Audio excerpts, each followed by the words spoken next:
చాలామంది క్లాత్‌లు ఎక్కడ దొరుకుతాయని అడుగుతున్నారు. ఎక్కువగా కావాలనుకుంటే అంటే ఒక 2000 పీసులు, 1000 పీసులు అలా కావాలనుకుంటే నార్త్ సైడ్ దొరుకుతాయి. మన రాజస్థాన్‌లో ఇవి ఉన్నాయి కదా! బలోత్ర, మన కలకత్తా గాని, ఇంకా చాలా ఏరియాస్ ఉంటాయి. అక్కడ ఇక్కడని ఏముండదు. ఎక్కడ రేట్ వీలుగా ఉంటే తిరిగి అక్కడ కొనుక్కోవడమే. లేదు మామూలుగా సింపుల్‌గా కొనుక్కొని చేసుకుంటామంటే మన రాజమండ్రిలోనే బోలెడన్ని దొరుకుతాయి.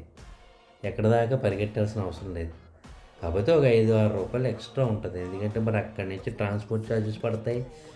జీఎస్టీలు అయ్యి ఉంటాయి. ఇయన్నీ ఉంటాయి కాబట్టి ఒక్కొక్క పీస్ మీద కొంచెం ఎక్స్‌ట్రాగా ఒక 5, 6 రూపాయలు మినిమమ్ ఇంక రూ. 10 లోపు యేసుకుంటారు. ఆ రేంజ్‌లో యేసుకొని ఇచ్చేస్తారు. తక్కువలో చేసుకునే వాళ్ళకి, సింపుల్‌గా చేసుకునే వాళ్ళకి లోకల్‌లో కొనుక్కొని లోకల్‌లోనే తయారు చేసుకొని అమ్ముకుంటే మనకి ఆ డబ్బులు సరిపోతాయి. ఎందుకంటే మీరు అక్కడి నుంచి కొనుక్కొని తెప్పించుకున్నా అంతే పడతది ఇంచుమించుగా. ఒక 2, 3 రూపాయలు డిఫరెన్స్ వత్తది. అంతకని ఎక్కువేం రాదు.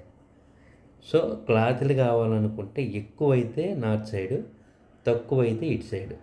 నేను చెప్పాను కదా! రాజస్థాన్ వైపు, గుజరాత్ ఈ కొన్ని కొన్ని ఊర్లుంటాయి. పేర్లు గుర్తురాట్లేదు గానీ, అటు అటు సైడయితే ఎక్కువగా మీకు హోల్‌సేల్‌లో దొరుకుతాయి.